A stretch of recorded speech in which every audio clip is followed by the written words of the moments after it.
Hello, everyone. Sharon Halliday here, your Authentic Author Academy book coach.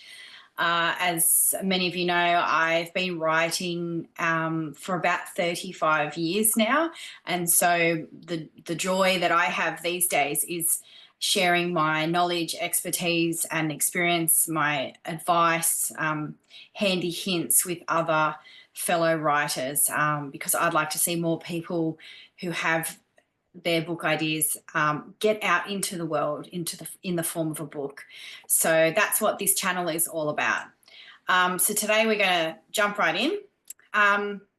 There's a school of thought in the world of writing that writers fall into one of two categories, that you're either a pantser or a planner. Now, as the name suggests, a pantser is someone who writes by the seat of their pants. They tend to have no sort of structure, or they don't define what they're going to do in their writing. They just basically sit down, write, and let it flow organically. They don't have a strict outline, so to speak. And then planners, on the other hand, essentially can be quite meticulous and plan out via outlines or frameworks. For a non-fiction writer, they might use a whole outline and a structured approach. For a fiction writer, they might have carefully laid out characters, plots, twists, turns, how things are going to begin and end, and where the midpoint's going to be and what's going to be the climax, and all those sorts of details. So the most famous fiction pantser would have to be, I think, Stephen King. Quite amazing to think that he wrote those complex narratives pretty much on the fly. That's, he's been claimed to have talked about all the different ways, all the different stories that he's told from being a pantser, just getting in and writing and letting his ideas flow. And probably the most famous planner for in the world of fiction would be J.K. Rowling, who meticulously planned out the Harry Potter series and knew all the detail ahead of time. So I think that there's some really interesting things that we can take out of that. And I'm going to be talking more about these two school of thoughts in other videos. But for today, I'm talking about approaches to the act of writing itself. So when it comes to sitting down and writing, I believe there's two main approaches. And one is, say, a more spontaneous approach where you have that burst of inspiration. There's no set schedule or structure, and you just sit down and write. And then the other approach I would call systematic writing, where you have a set of, say, rituals, routines, habits that you follow, and that can really help a writer get in the mood to write and to be quite productive. And I think, this channel is all about being a productive and powerful writer.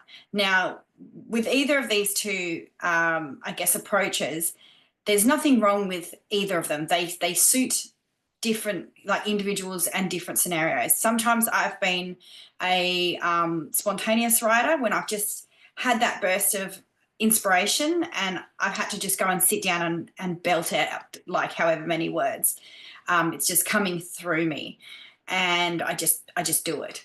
But then there's other times where I find it's really helpful to do some things, and whether you think it's like manufacturing or facilitating, but I like to call it setting up the right setup for writing. And so when I looked into this, I realized there was quite a few little rituals that I do. And I think the key thing about if you've got rituals and routines is obviously they need to work for you and not become a sense of procrastination. So that you can sometimes flip over into having a ritual or a routine that takes so long that then you don't really, it sort of detracts you from that writing process. So it has to work in conjunction. It has to work hand in hand. So let's have a look at just a PDF that I created of my routine, I guess, or some of the things that I do that helps me. This is what works for me, and you might have some take some ideas from this, but you also will probably have some ideas for yourself of what you think would be really useful. And so these are the things that I do generally every time I'm going to sit down and have a relatively decent writing session. So probably more than 15 minutes, let's say. So we'll have a look at that now. Okay, so let's just have a look at what I've shared with you there. So you can see right from the get-go, sensory is really important to me. So you might see that I'm wearing my I Am Writer, Hear Me Roar t-shirt. And I've also got, when we get down to spiritual, we'll talk about this crystal shatter kite that I'm wearing that's all about automatic writing. So let's just go from the top. From sensory perspective, one of the things I do is I put my t-shirt on and I go and put my feet on the earth. So I'll go outside. Today it's raining, but even then I'll have, say, bare feet in either if I can go outside or just on the ground, and I really call in my guide. So that's there under spiritual, but I do a bit of a, I guess I hand over to the universe, if you like, what I'm about to do with my writing. So I ask that I'm a clear and accurate vessel for writing, and that I allow those words to come through me for the greater good of all involved. So that's for myself and also for my reader. So it's just a little thing that I do. I connect with Teote, the deity of writing, Archangel Gabriel. You know, some people might call a lot of this stuff sort of woo-woo, but for me it works. So I think that's a really big lesson in this, that it's whatever works for you, and you don't have to justify it to anybody else. This is your personal, sacred process for writing, and it's just for you. So I do this grounding. You know, I get into that frame of mind. I'm writing by wearing my clothing, my t-shirt. I Am Writer, Hear Me Roar. I'll take some drops. I've got some here. I love the Australian Bush Essences, the creative drops, which makes perfect sense. Today I've got the abundance ones. You know, in terms of the spiritual, I talked about how I call in guides. I've got my crystal on, my shatter kite for automatic writing. I just feel like when I wear that, some really great stuff comes through. So it just always seems to align for me.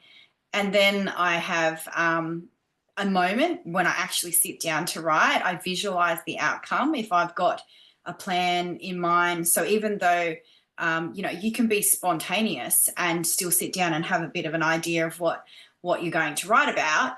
But I actually visualize the outcome. So whether that's, you know, I want to write a page, or I've got a chapter that I want to finish, or I want to pull together some other sections of a book, or whatever I want to work on when it comes to writing, I just kind of give that a bit of an intention, if you like.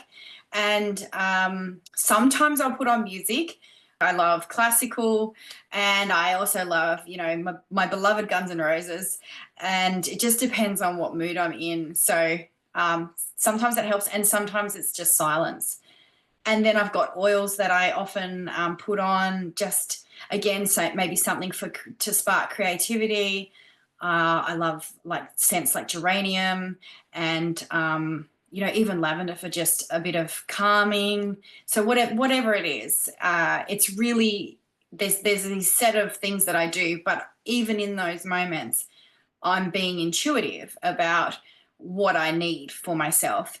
And then from a surroundings or an environment point of view, I will clear my desk, my equipment, my notes. I have everything that I need and at arm's length, and off I go. So for me, that really works. So you'll see that, you know, some writers really thrive on that spontaneity, and they just feel that inspiration and write. And sometimes I will feel the inspiration, but I will still want to do my rituals and routines because I feel like it enhances my writing. But then there are other times when I know I need to get some writing done, and this is just a way. This approach is a way for me to get into the right headspace, I guess. And like I said, it's the right state. It's the state that I get into for writing. It's like putting on a uniform. It's telling me that this is my time to write. And for me, that's really helpful. And maybe it'll be helpful for you. So if you have any routines, rituals that you like to do to get into the mood for writing, I'd love for you to share those in the comments.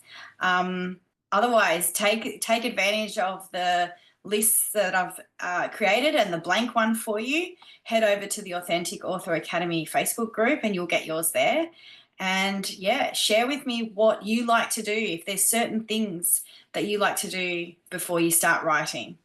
And may your writing always be in flow, and however you get there is, totally up to you. But these are some things that have really helped me. So maybe they will work for you too.